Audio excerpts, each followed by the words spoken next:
Hi, this is Juan Cardona. I'm a business management student in la Universidad Autónoma del Caribe. And today we will have a short interview with a manager who will help us to guide us with some quick questions about management. So, hi, Andres. How are you doing today? Hi, Juan. I'm just doing great. Thank you for asking. Happy for that. So, Andres, could you please introduce yourself and talk us about your experience? Yes, of course. I'm currently 26 years old. I'm from Colombia. I'm currently in the position of upper management.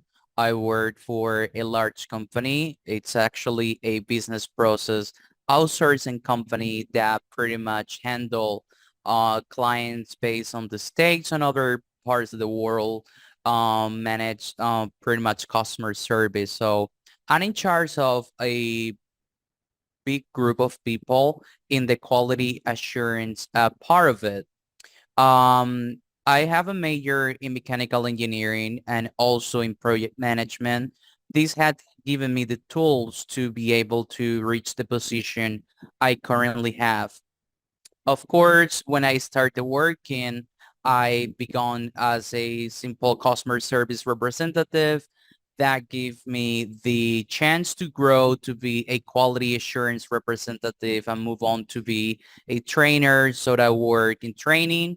Then I started a management position as a training coordinator in which I had the chance to manage a group of people who were involved in training new onboard agents. Then I transitioned to be a manager. So that's pretty much a summary of what I've been doing ever since I started working in this company. And that have been for a long, around 4 years now. Happy to know about your experience, and thank you so much for explaining us about that. So, Andres, today we will ask you about some questions about your work and also about the way you handle the management position. So let's start with the first question, okay? So the first question would be, how is the strategic planning process within the organization you work for? Okay, that's a great question. I mean, there is not always a single way to do things because I mean the business require and it have different needs. So pretty much you have to adapt to what the business needs at the moment. So I may say that we have different structures, but pretty much we do some planification first. We do the strategic, I mean, we put the responsibility on those subject matter experts for them to take leadership over the project or to find a solution for a specific problem. So as managers, we oversee that they are doing their job as well as when they assign tasks to the final users or the final people who actually is going to be performing the duties. So that's pretty much how it works. But as I explained earlier, this might change because it all depends on what type of situation we're handling at the moment and what is the business need. So, of course, in the market, there are hundreds of different options, all of them valid. It all depends in which context you're using them. Thank you so much for that. Let's go for the second question. Let's talk about the organizational structure. How is the organizational structure in your company defined? Okay, so pretty much we have different departments and all of them work together towards our vision, mission, and goals we have in the company. So of course we have an operation. This operation is pretty much handled by managers. Along with me, we have some other who they are experts in different areas of the operation. Then we have, of course, human resources, well-being, just upper management, as well as other departments like the maintenance department. So pretty much our organization had different department, each of them being the ones who held responsibility and accountability for different tasks that have to be done. All of them with one simple goal that is to make the company grow and reach all our goals and finally succeed in our purpose as company. Think about that. So let's talk now about you. According to the types of leadership, what kind of leadership do you think you are? Well, answering that question, I mean, I do not want to sound selfish myself.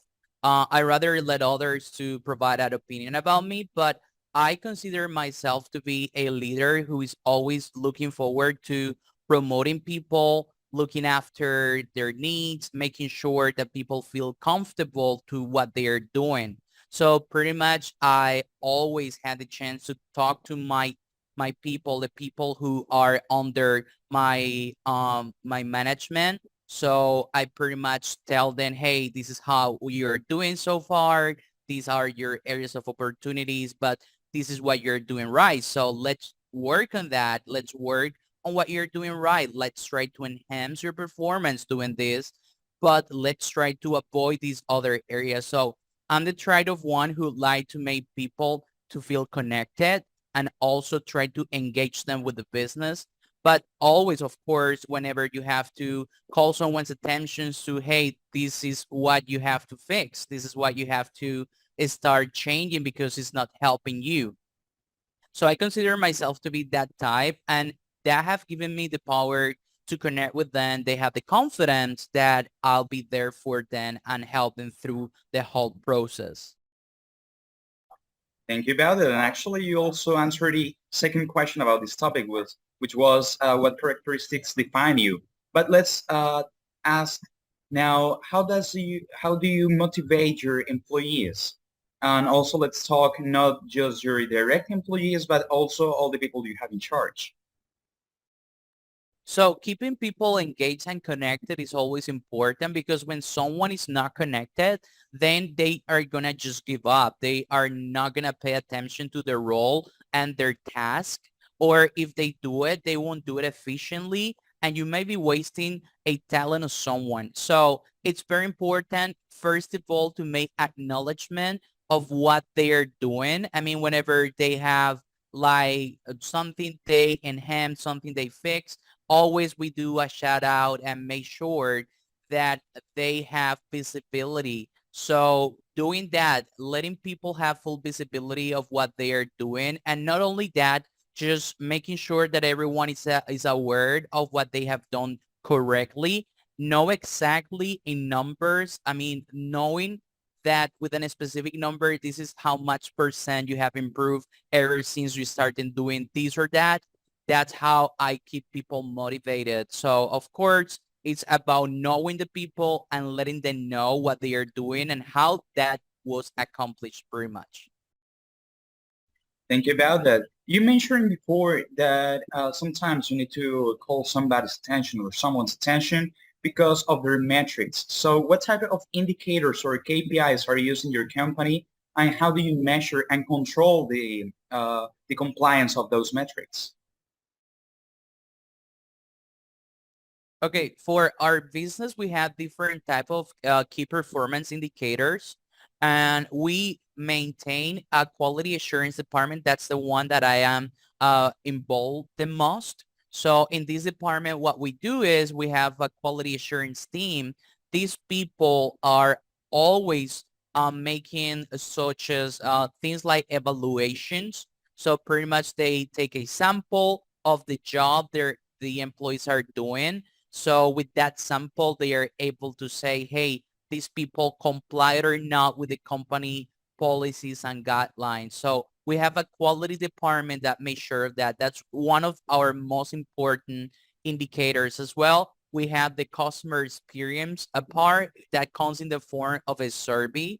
So that's another one. Of course, we have to read the numbers and not the plain number, but also what is behind of it and see how these evolve along with the changes we are making to make our business grow or be enhanced. We, of course, we have other metrics, secondary ones, for example, attrition is one of them, making sure how many people leave the company, what they are doing that, or our well-being department have metrics about how people, I mean, if they have rapport towards the company, if they feel involved, they have embraced the company as themselves. So all these indicators have given us a chance to have a full vision. When you do a step back and you have the chance to see of all these numbers combined and you do a deep research on them, you are able to have better understanding how to take decisions that will let you move along and move forward with your goals and plan strategically how you're going to enhance your performance. Thank you about that, Andres. And well, actually, that would be it. But least but not last, we would truly appreciate some recommendations from you for new business management students or new onboarding administrators. Yes. Okay, so my recommendation is not pretty much something that I would say, hey, this is strategic were better than the other, but because I know that as a student, you guys will meet all these strategics. You will learn from different authors, from different people who have been in the business. My recommendation is to work in the human part because whenever you miss that, I mean, you lose mind on that if you start thinking that your employees, your people, they are like computers, like they don't have feelings.